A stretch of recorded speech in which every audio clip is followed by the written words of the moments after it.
Hello hello dear students, welcome to D R. मैं ओम चौधरी आपका स्वागत करता हूं। हम लास्ट लेक्चर देख रहे थे, ठीक है। लास्ट में हमने न्यूटन का सेकंड लॉ देख चुका था। उसके बारे में हमने काफी सारी चीजें जाने थे हम।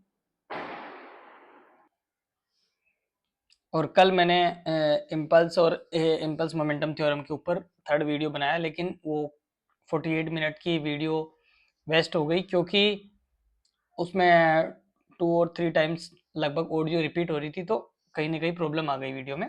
तो मेरे को ये सारा का सारा वापस बनाना पड़ रहा है ये वीडियो। तो इसमें काफ़ी सारी चीज़ें ऑलरेडी लिखी हुई है, तो ये मैंने कल लिखा था। अब इनको मिटाने से बेस्ट है कि आपको मैं समझा दूं, क्योंकि आज लिखने का काम रह जाएगा। थोड़ी इसका वीडियो का जो लेंथ है वो भी कम हो जाएगा। ओके, चलो। इससे पहले मैं आपको थोड़ा बहुत बता दूं, ठीक है, कि लास्ट टाइम हमने कहाँ तक देख लिया था एक तरह से। तो लाइक यहाँ पे हमने न्यूटन सेकंड लॉ देख लिया था और चेंज इन मोमेंटम देख लिया था। इसके कुछ रिलेटेड क्वेश्चंस किए थे और basic problems Newton second law से रिलेटेड हमने कुछ प्रॉब्लम्स की थी। और आज हम इम्पल्स देख लेते हैं, जो मैंने कल वीडियो में रिकॉर्ड किया बट वो हुआ नहीं, ठीक है। तो आज मेरा यहाँ पे काम समझाने का रहेगा। लाइक इम्पल्स क्या है। देखो, इम्पल्स बेसिकली सिंपल सी डेफिनेशन समझो आप। लाइक इम्पल्स जो है वो, एक मान लो, एक एग्जांपल से समझाता हूं मैं आपको। लाइक आपको गुस्सा आ रहा है, आप किसी से लड़ने जा रहे हो, तो आपने सामने वाले के थप्पड़ रखा। तो आपने थप्पड़ जो रखा उसके गाल पे, तो वो जो थप्पड़ में जो फोर्स था ना वो बहुत ज्यादा था। और जो टाइमिंग थी ना आपके हाथ की और उसके गाल की, वो बहुत कम थी। उसी को इम्पल्स बोलते हैं, ठीक है। समझ में आ गया? नहीं भूलोगे ना इम्पल्स क्या है, ठीक है। लाइक हम नॉर्मल वे में देखें, फिजिक्स की लैंग्वेज में, हथौड़ा देखा है। हथौड़े से किसी दीवार में कील लगाते हैं, हम ठोकते हैं ना। तो जो कील पे, उस कील की टिप पे जब हथौड़ा फोर्स लगाता है, तो वो जो फोर्स होता है वो बहुत एक लार्ज अमाउंट में होता है। और वहां पे जो टाइमिंग होती है वो बहुत कम टाइम होता है। मतलब एक लार्ज फोर्स बहुत कम टाइम के लिए लगे, that is known as impulse. तो इम्पल्स का बेसिक डेफिनेशन समझो कि एक लार्ज फोर्स फॉर एक शॉर्ट टाइम इंटरवल के लिए लगे, अप्लाई हो, ठीक है। तो the product of force and time is called impulse. Okay, समझ गए? चलो, तो यहाँ पे हम इम्पल्स की सिंपल डेफिनेशन लिख सकते हैं, एफ डी टी। एफ मतलब फोर्स और डी टी मतलब स्मॉल, बहुत छोटा सा टाइम, ठीक है। तो इसको आई से रिप्रेजेंट करते हैं, ध्यान रखना। डी आई मतलब इंटीग्रेशन, मतलब d I equal to F D t लिखते हैं, इंटीग्रेशन करते हैं हम। तो डी आई को क्या लिखोगे? I F D T. तो ये इम्पल्स का फॉर्मूला बन गया आपका, ध्यान रखना। Okay, I equal to F D t. Okay, समझे? चलो, अब समझो इधर, इसकी यूनिट यूनिट बताओ। फोर्स न्यूटन में और टाइम में, तो न्यूटन सेकंड बोल सकते हो, केजी मीटर पर सेकंड बोल सकते हो, दोनों इसकी यूनिट हो गई। फिर आगे देखो, इसकी एमएलटी वगैरह निकाल सकते हो आप, एफ इंटू टी करोगे। फोर्स की आपको पता ही है 112, कोड नंबर 112 याद देना। और टी, टी1, दोनों को मल्टीप्लाई करोगे तो m1 l1 t-1, ये इसकी एमएलटी आ जाएगी। चलिए, अब देखो डिफरेंट डिफरेंट दो केसेस देखते हैं हम यहाँ पे। पहला केस देखो, जब force is acting on the time t1 से t2 तक। मान लो कोई फोर्स एक्टिंग हो रहा है, अब हमें नहीं पता फोर्स क्या है, कैसा है, बट हम मान लेते हैं फोर्स है, कुछ ना कुछ वेरिएबल भी हो सकता है, लेकिन वो t1 t2 टाइम तक लगता है, ठीक है। तब इम्पल्स क्या रहेगा?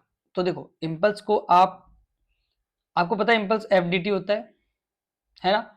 और आपको ये भी चीज पता होगा कि डीपी अपॉन डी को क्या फोर्स बोलते हैं, लास्ट क्लास में पढ़ा था हमने, बिल्कुल।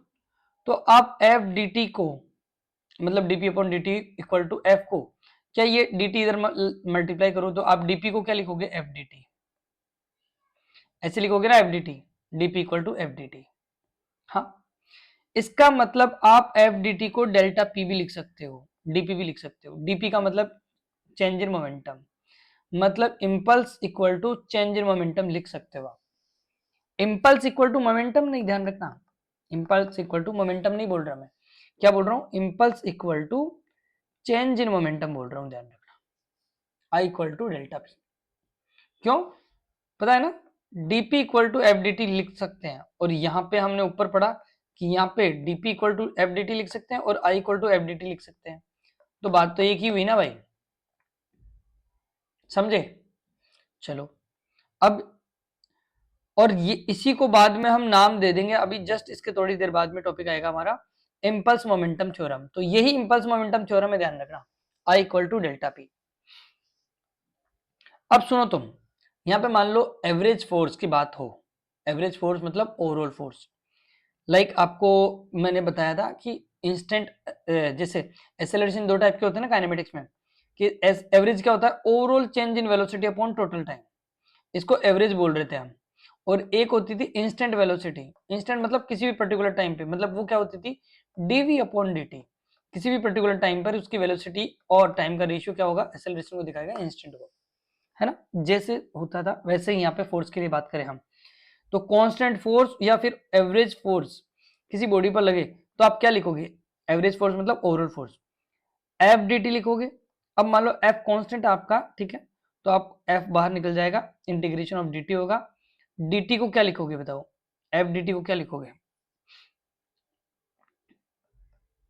इसको ये भी लिख सकते हो dp, एफ एवरेज आ गया आपका, तो एफ है यहाँ पे, मल्टीप्लाई करना भूल गया वो, या फिर इधर समझो, इधर मैंने कल समझाया कि I equal to F D T होता है, एफ मान लो एवरेज फोर्स आपका कांस्टेंट है तो क्या लिखोगे, एफ बाहर कांस्टेंट है तो dt का इंटीग्रेशन, dt का इंटीग्रेशन क्या होगा बताओ भाई, dt का इंटीग्रेशन t होगा, t की लिमिट रख दो अपर लिमिट से लोअर लिमिट, ठीक है, तो आप क्या लिखोगे, F T two minus T one, है ना। तो आप लिखोगे I equal to impulse equal to F D T, simple, ठीक है। इसका मतलब आप ये लिख सकते हो, देखो यहाँ पे जो लिखा हुआ है कि I equal to F delta T equal to delta P, समझे। आई क्या है, impulse, F average dot delta T time आ गया, equal to delta P change in momentum आ गया। तो ये तीनों चीज आप लिख सकते हो, आई बराबर एफ डी टी भी लिख सकते हो और आई बराबर डेल्टा पी भी लिख सकते हो, ठीक है। अभी और बताते हैं एवरेज फोर्स और इसके बारे में और थोड़ा सा। इसके अलावा impulse from force time graph, impulse देखो टाइम ग्राफ से भी निकाल सकते हैं, मतलब फोर्स टाइम ग्राफ से भी। तो यहाँ पे मान लो फोर्स है और यहाँ पे टाइम है, ठीक है, तो ध्यान रखना इम्पल्स इक्वल टू क्या लिखते हो, इम्पल्स इक्वल टू लिखते हो एफ डी टी, है ना, ये एफ और डी टी, और इंटीग्रेशन लगाते हो तो इंटीग्रेशन किसको रिप्रेजेंट करता है, एरिया को, ध्यान रखना किसको, एरिया को, जैसे डिफरेंशिएशन स्लोप को रिप्रेजेंट करता है ना, वैसे ही इम्पल्स ध्यान रखना किसको रिप्रेजेंट करता है, एरिया को। इसका मतलब एफ और टी का जो एरिया होगा, ये एरिया जो होगा किसकी वैल्यू देगा, आई की वैल्यू, आई मतलब इम्पल्स की वैल्यू देगा, समझिए। अच्छा इम्पल्स ध्यान रखना वेक्टर क्वांटिटी है, तो आप प्लस का एरिया तो प्लस और माइनस का एरिया तो माइनस, प्लस माइनस के साथ लिखोगे, ऐसे नहीं मोड करके लिख दो कि नेगेटिव को भी प्लस करके लिख रहे हैं। जैसे याद करो थोड़ा सा याद दिला रहा हूं मैं, याद करो ऐसे होता था किसका, वीटी ग्राफ का, वीटी ग्राफ का, तो ये एरिया डिस्टेंस के टाइम तो क्या करते थे, दोनों को ऐड करते थे, लेकिन डिस्प्लेसमेंट के टाइम इसको इधर वाले को तो प्लस और दूसरे वाले को माइनस, इधर वाले को माइनस इधर वाले को प्लस, याद है ऐसे कुछ, इसको प्लस करते थे इसको माइनस करते थे डिस्प्लेसमेंट टाइम, क्योंकि डिस्प्लेसमेंट वेक्टर क्वांटिटी है, वो प्लस माइनस एक साथ ऐड होता है, ऐसा नहीं है, डिस्टेंस नहीं है, डिस्टेंस हमेशा ऐड होती रहती है, ठीक। तो ऐसे ही ध्यान रखना, ये प्लस करोगे ये माइनस करोगे, तो आपको एरिया भी दे, मतलब ग्राफ भी दे एफ टी का, तो उसका एरिया निकाल लो, एरिया किसकी वैल्यू देगा, आई की वैल्यू, मतलब आई के लिए आप फॉर्मूला लिख सकते हो यहाँ पे, जो ये लास्ट नीचे लिखा हुआ है, बताओ I equal to delta P equal to F D T equal to area of F T graph. क्या तीनों फॉर्मूले समझ गए कि आप इंपल्स निकालना है तो डेल्टा पी निकाल लो, या फिर एफ डी टी कर लो, या फिर एरिया निकाल लो किसका, एफ टी ग्राफ का, ओके। चलो ये चीजें मैंने आपको इंपल्स के लिए समझा दी है, ओके। चलो अब आता है एवरेज फोर्स। एवरेज फोर्स देखो क्या होता है।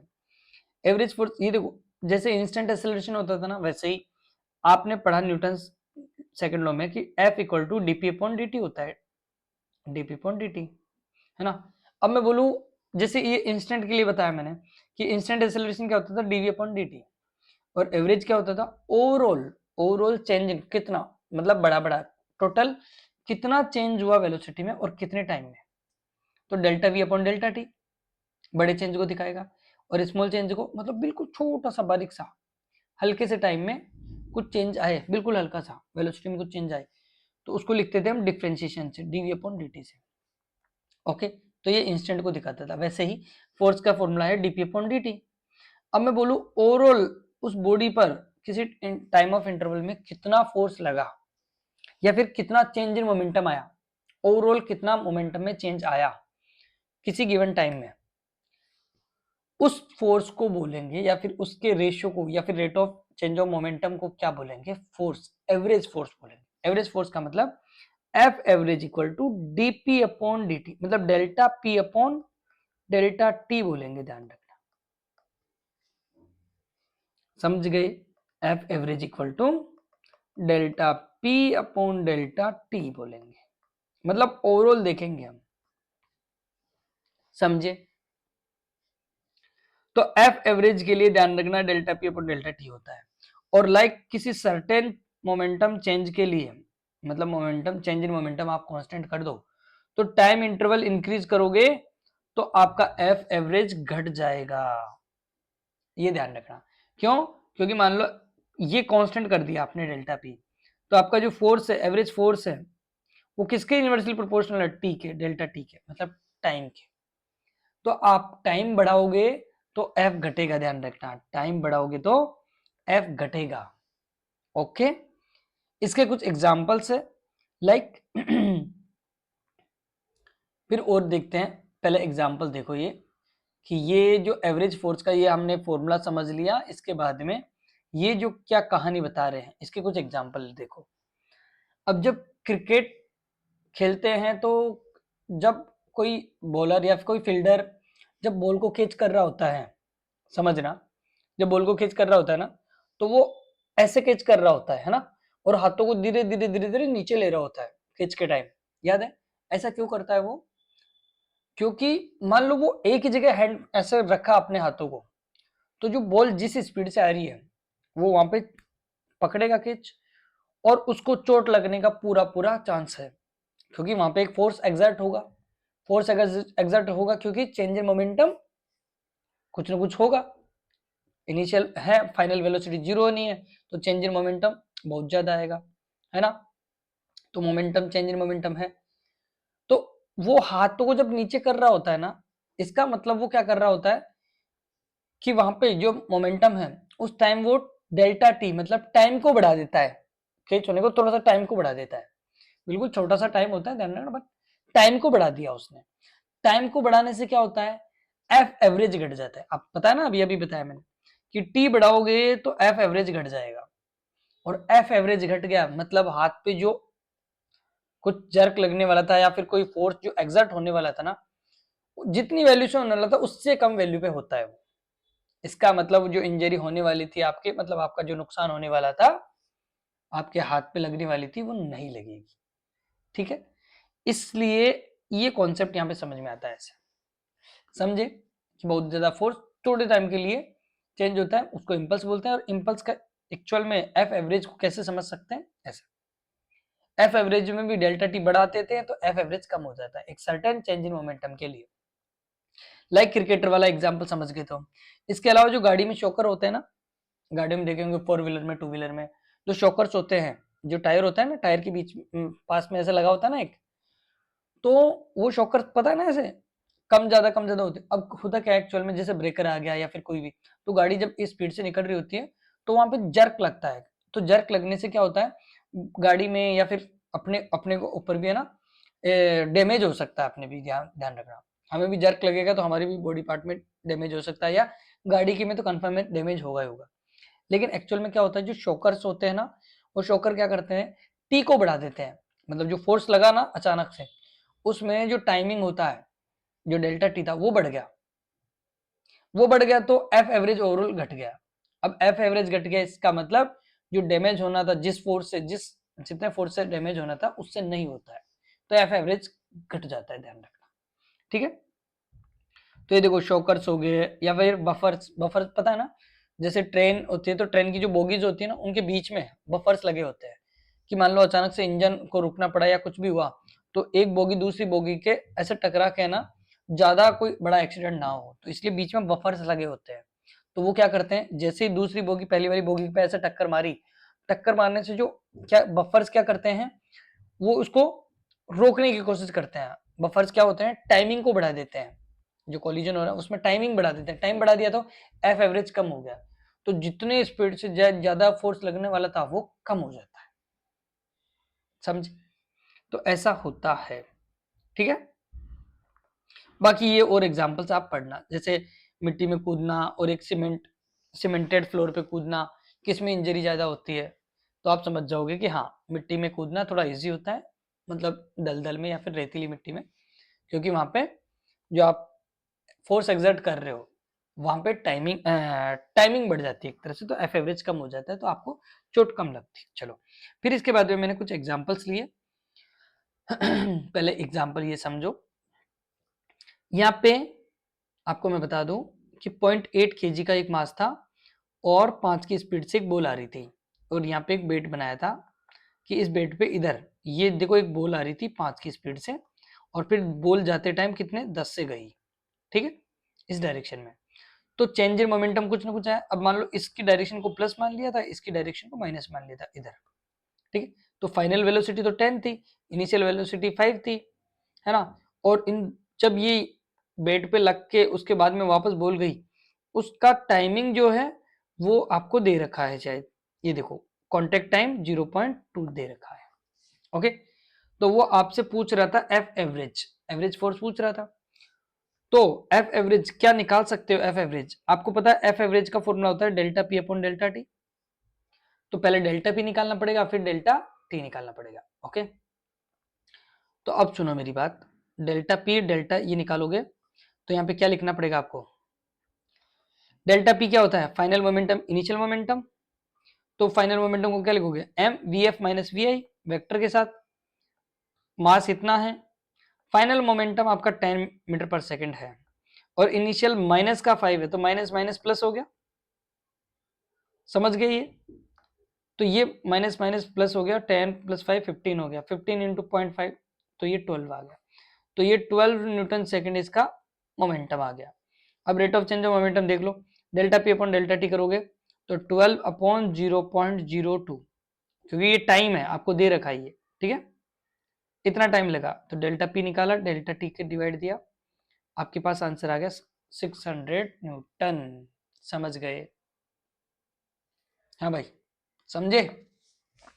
मेरा ध्यान इधर डिस्प्ले पे भी देता है भाई, सारी चीजें चल तो रही है ना, ओके।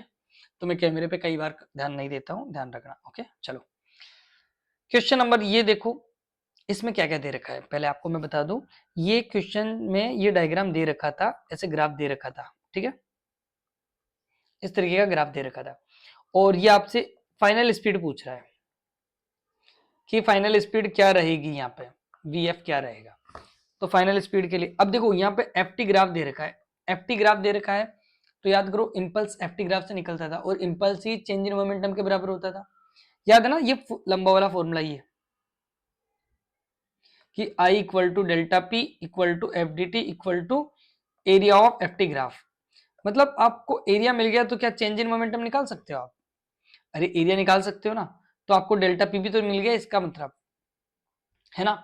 तो delta P equal to area लिखोगे आप, तो क्या एरिया निकाल सकते हो, देखो एरिया यहाँ पे A1 A2 A3 और A4, क्या ये ट्राइंगल है, half into base into height कर देना, ये ये रेक्टेंगल है L इंटू बी, ये ट्रेपेजियम दिख रहा है, ट्रेपेजियम का एरिया निकाल सकते हो, ट्रेपेजियम का एरिया होता है पैरेलल साइड्स का सम मल्टीप्लाई उनके बीच की डिस्टेंस, तो ये बीच की परपेंडिकुलर डिस्टेंस होती है h, तो ये बीच की डिस्टेंस है h, और ये दोनों पैरेलल साइड्स है, तो हाफ इंटू पैरेलल साइड का सम इंटू हाफ, और ये है रेक्टेंगल वापस L इंटू बी, कर सकते हो। कई बच्चे क्या करते हैं, इस ट्रेपेजियम को ऐसे तोड़ लेते हैं, एक ट्राइंगल में और एक रेक्टेंगल में, और फिर एरिया ऐड कर लेते हैं, तो भी भाई बात वही है। समझ गए? मतलब किसी ट्राइंगल को हाफ इंटू बे एच करोगे और बी इंटू एच करोगे उसका एरिया निकालने के लिए, मतलब ए इंटू बी कर लो, मान लो ये, ठीक है, तो भी बात वही आनी है, ध्यान रखना, समीशन करोगे तो वही आएगा उतना, मतलब करके देख लेना, ये ट्रेपेजियम के फॉर्मूले के बराबर ही आएगा।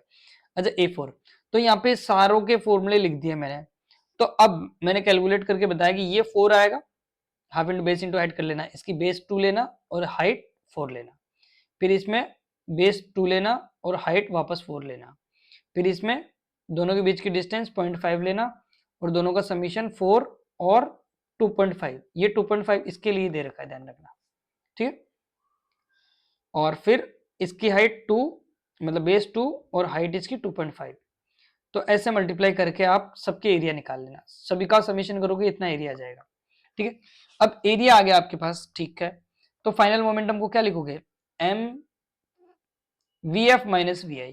क्या आपको वी एफ ही निकालना था? बिल्कुल। वी आई दे रखा था, बिल्कुल 4 दे रखा था आपको, ठीक है, इनिशियल में दे रखा था आपको 4 और मास 3 दे रखा है। आप इसको सॉल्व करोगे इधर, ये देखो मैंने इधर सॉल्व किया है इसको, ठीक है, तो mass 3 v minus 4 equal to total area, 3 का डिवाइड दोगे तो 6.6 वी माइनस 4, वी को भी उधर ले जाके भेज दो तो वी ऐड हो जाएगा, तो 6 में 4 ऐड करोगे तो 10 आ जाएगा। समझ गए? कर लोगे ना? चलो नेक्स्ट देखो, इसके अंदर भी देखो आपको एक एफ ग्राफ दे रखा है, एफ टी, और आपको पूछा है इंपल्स और दूसरा एवरेज फोर्स, ठीक है। ये एवरेज फोर्स नहीं है, ये तो फोर्स के लिए ग्राफ है, एवरेज फोर्स तो ओवरऑल फोर्स देखना है आपको, ध्यान रखना।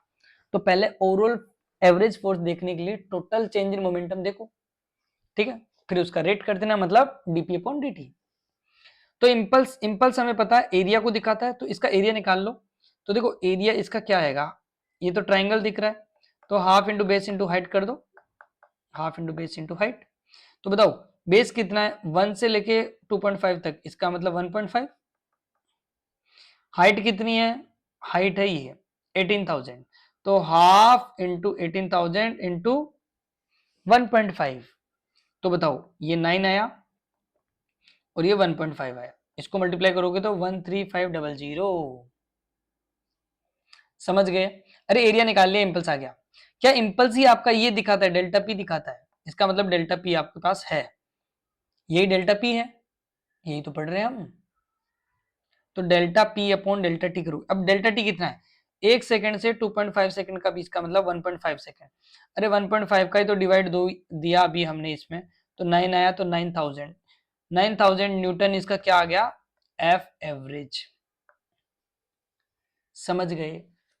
अरे एक ही फॉर्मूले का बार बार में काम हो रहा है यार, आप तो बेसिक ये याद रखो कि I equal to F D T integration of delta P equal to area of F T graph. Delta P को भी लिख सकते हो, क्या लिख सकते हो, M into V F minus we I. देखो सबको एक दूसरे के बराबर रख दिया मैंने, है ना, दिख रहा है ना, ये सब एक दूसरे के बराबर है, तो ये कहानी आपको समझ में आ जानी चाहिए। बात तो एक ही है ना सारी। चलो फिर एक क्वेश्चन यहाँ पे और देखो, फिर एक क्वेश्चन मैंने और बताया आपको यहाँ पे, इसको भी समझते हैं। अब इस क्वेश्चन के अंदर देखो, आपको एक टेनिस का बॉल है जो फ्री ड्रॉप हो रहा है, ठीक है, कहां से, 10 मीटर की हाइट से, फिर वापस रिबाउंड होता है, मतलब वापस जाता है, और कितना, 6 मीटर हाइट पे, मतलब उतनी हाइट तक नहीं जाता, इसका मतलब वेलोसिटी दोनों की डिफरेंट है, मतलब जब गिर रहा था ना सरफेस पे उस टाइम वेलोसिटी कुछ और होगी, और वापस जाते टाइम कुछ वेलोसिटी और रही होगी, इक्वल होती तो 10 मीटर से आया ना वापस भी 10 मीटर ही जाता, क्योंकि काइनेटिक एनर्जी में कोई लॉस नहीं हो रहा, ध्यान रखना, ठीक है। बट ऐसा नहीं है, यहाँ पे कुछ ना कुछ लॉस हो रहा है, इसीलिए तो हाइट कम गेन किया, वो 6 मीटर गया, 10 से आया था, 10 मीटर से कूदा, लेकिन जाते टाइम 6 मीटर किया, इसका मतलब दोनों की वेलोसिटी अलग है। अब वो वेलोसिटी पता करनी है तुम्हें। ठीक है, तो देखो वो बोल रहा है कि जब सरफेस से कांटेक्ट हुआ ना फ्लोर से, वो इतना टाइम है, तो बताओ average acceleration during the contact, मतलब उस टाइम उसका एक्सेलरेशन क्या रहा होगा। ठीक है, तो एक्सेलरेशन तो हमें पता है change in velocity upon time होता है, टाइम है हमारे पास, चेंज इन वेलोसिटी निकालना है। मतलब वो कांटेक्ट कर रहा था जब टकरा रहा था, है ना, उस टाइम वेलोसिटी क्या थी और जाते टाइम से वेलोसिटी क्या थी, वापस आते टाइम वेलोसिटी क्या थी, जाते टाइम वेलोसिटी क्या थी, उसका ही चेंज बताना है आपको। ठीक है, विथ डायरेक्शन ध्यान रखना। ओके, चलो हमें पता है एफ एवरेज का, ए एवरेज का फॉर्मूला निकालना है आपको। तो change in velocity upon time और velocity V F minus we I, और ये भी वेक्टर क्वांटिटी होता है, ध्यान रखना वेक्टर के साथ रखना है आपको। तो वी एफ और वी आई निकाल लो, डेल्टा टी आपके पास है। तो देखो यहाँ पे फिर मैंने बताया कि मान लो ये सरफेस है आपका और यहाँ पे पहली बॉल आपकी यहाँ पे आ रही है, आके गिर रही है, तो इस टाइम जो वेलोसिटी होगी वो इनिशियल होगी। ठीक है, और फिर बॉल आपकी वापस जा रही है, तो इस टाइम जाते टाइम जो वेलोसिटी रही होगी यहाँ पे वो v2 रही होगी। तो ये v2 आपकी फाइनल वेलोसिटी और v1 आपकी इनिशियल वेलोसिटी। अब हम मोशन, अब यहाँ पे एक्सेलरेशन जाते टाइम तो g है, आते टाइम तो सरफेस की तरफ आते टाइम तो आप क्या लोगे, प्लस का g। ठीक है, और जब जाते टाइम माइनस का g, है ना। और मोशन की सेकंड या हाँ थर्ड इक्वेशन लगा दो, लगा सकते हो। देखो मोशन की थर्ड इक्वेशन क्या है, v square u square plus 2as, यही इक्वेशन आपको दो बार लगानी है। तो मान लो पहली बार जब इधर से इधर आया तो क्या लिखोगे, यू स्क्वायर जीरो था, फ्री फॉल हुआ था, यू स्क्वायर जीरो है, 2gh, h कितना था 10, इसको भी h1 बोल दो अभी। ठीक है, बाद में वैल्यू पुट कर लेंगे। और जाते टाइम भी यही इक्वेशन, बट जाते टाइम मान लो ये वेलोसिटी फाइनल वेलोसिटी जीरो है, इनिशियल वेलोसिटी v2 है आपकी। ठीक है, तो आप फाइनल वेलोसिटी जीरो लिखोगे जाते टाइम और इनिशियल वेलोसिटी v2 है माइनस 2gh2, इसको हमने h2 बोल दिया। ओके, तो आप दोनों से आपने वेलोसिटी निकाल ली, एक की आते टाइम वेलोसिटी थी √2gh और जाते टाइम √2gh, बस h इसमें भी अलग और इसमें भी अलग, एक में 10 मीटर है एक में 6 मीटर है। ठीक है, तो ये वेलोसिटी आपने काइनेमेटिक्स से निकाल लिया है। ठीक, अब ये जो यहाँ पे कांटेक्ट टाइम था आपका वो 0.02 था। ठीक है, तो अब बताओ वेलोसिटी v1 v2 निकाल लिया आपने, तो आप लिखोगे v final minus v initial, तो v फाइनल रखोगे 2gh, h कितनी 6 मीटर, जाते टाइम 6 मीटर था, और फिर माइनस फॉर्मूले का, फिर माइनस, अच्छा इसकी डायरेक्शन ध्यान रखना इधर है, आते टाइम वेलोसिटी डायरेक्शन ये है, एक नीचे एक ऊपर, हमने ऊपर वाले को पॉजिटिव माना है तो नीचे वाले को नेगेटिव मानना पड़ेगा। तो ये वेलोसिटी तो आपकी ऊपर की तरफ पॉजिटिव, फिर माइनस फॉर्मूला, और नीचे की तरफ है ये वेलोसिटी -√2gh, जिसमें h क्या है 10। ठीक, तो ये वेलोसिटी, ये h1 की वैल्यू रख दिया, तो माइनस माइनस क्या हो गया, प्लस हो गया। अब इसको वैल्यू को कैलकुलेट करो, √120 प्लस √200, 120 को अराउंड लगभग हम 120 के आसपास 111 के आसपास होता है ये एक्चुअल में ना, तो 11 का रख दिया, और 200 लगभग 14 की स्क्वायर के आसपास होता है 196, है ना। तो 11 प्लस 14 लिख दिया हमने, डिवाइड बाई इसका टाइम रख दिया, तो यहाँ से कैलकुलेट किया तो एक्सेलरेशन ये आया 12.5 इंटू 10 की पावर अप्रोक्स आया, ध्यान रखना ये, इसके आसपास जो भी वैल्यू होगी वो आपकी आंसर होगी। समझे। इसी के साथ एक क्वेश्चन और देखो यहाँ पे, कि मान लो 200 ग्राम की एक टेनिस बॉल है जो इतने की स्पीड से चल रही है, हिट स्ट्रेट लाइन और बैक वापस आती है, मतलब किसी भी, वही बैट वाला क्वेश्चन आ गया एक तरह से ये भी। ठीक है, तो मान लो एक बॉल है आपकी, ऐसे जाके टकराई, उसके बाद में वापस आ गई, तो वही चेंज इन वेलोसिटी। ध्यान रखना मोमेंटम में अपोजिट डायरेक्शन में है ना, पहले इधर आई फिर इधर गई, तो वेलोसिटीज को जोड़ देना यदि स्ट्रेट लाइन में है तो। ठीक है, और किसी एंगल पे है तो कॉम्पोनेंट करना है, लाइक हमने मोमेंटम में क्वेश्चन किया था। और यदि सेम डायरेक्शन में जा रही है तो सब्ट्रैक्ट कर देना, और टकरा के वापस जा रही है तो वेलोसिटीज ऐड हो जाती है, अपोजिट डायरेक्शन में ऐड होना और सेम डायरेक्शन में सब्ट्रैक्ट होना। तो पहला वेलोसिटी इधर थी, अब वेलोसिटी इधर है। आओ क्या पूछ रहा है, magnitude of the average force पूछ रहा है when in contact for 4 metre पर सेकंड नहीं, ध्यान रखना है मिली सेकंड है, इतने टाइम के लिए कांटेक्ट में आया उसके, ओके। आपको मास दे दिया है, इनिशियल वेलोसिटी दे दिया है, फाइनल वेलोसिटी भी दे दिया है, टाइम भी दे दिया है, 4 मिली सेकेंड का मतलब 4 इंटू 10⁻³ सेकेंड, ये भी दे दिया है। तो क्या आप एफ एवरेज निकाल लोगे? हाँ भाई बताओ। बिल्कुल, F average equal to delta P upon delta t. ये क्या होता है? M V F minus we i. Change in velocity बताओ कितना है? 20 प्लस 10। प्लस क्यों किया पता है ना? क्योंकि इधर 20 से जा रहा है, 10 से आया था, दोनों वेलोसिटी अपोजिट माइनस। ये 10 से आया, 20 से गया, ये माइनस है तो ये प्लस है, तो प्लस 20 और माइनस माइनस प्लस हो गया, ध्यान रखना, माइनस फॉर्मूले का और माइनस डायरेक्शन का, तो ये प्लस हो गया है। तो 20 प्लस 10 30। अब इसको कैलकुलेट कर लो तो आपका एफ एवरेज 1500 आ जाएगा। समझ गए? हाँ भाई समझ गए ना? चलो यहां तक तुम समझ गए हो। तो अब इम्पल्स मोमेंटम थ्योरम, अब ये कल ही कर लेंगे, आराम से धीरे धीरे करेंगे आप, ठीक है। ये कल 48 मिनट की वीडियो थी, बट मैंने अभी तुम्हें 30 मिनट में कवर किया है, तो इसको वीडियो को थोड़ा देखना समझना। और डीपीपीस मत भूलना, ये लगाना है आपको, लिंक पे जाना, लिंक नहीं है तो मेरे नंबर आपके पास होंगे, ठीक है। उस पर मेरे को व्हाट्सएप पे बोलना है कि सर मैंने आपकी यूट्यूब का पूरा वीडियो देखा है, और इस नंबर पे मेरे को 9711994989 इस पे बोलना है कि हाँ सर मेरे को लिंक दो। मैं आपको लिंक दूंगा, आप एक्सेस भेजना, रिक्वेस्ट रेज करना, मैं एक्सेप्ट कर लूंगा, आपको लिंक ओपन होएगा, उसमें डीपीपीस रखी हुई है चैप्टर वाइज, तो आपको वो डीपीपीस लगानी है ताकि आपका कॉन्सेप्ट क्लियर होता रहे साथ साथ। क्योंकि मैं यहाँ पे पढ़ाने का मतलब कुछ भी नहीं होगा जब तक आप खुद से मेहनत नहीं कर रहे। ओके, चलो bye bye, take care, good night.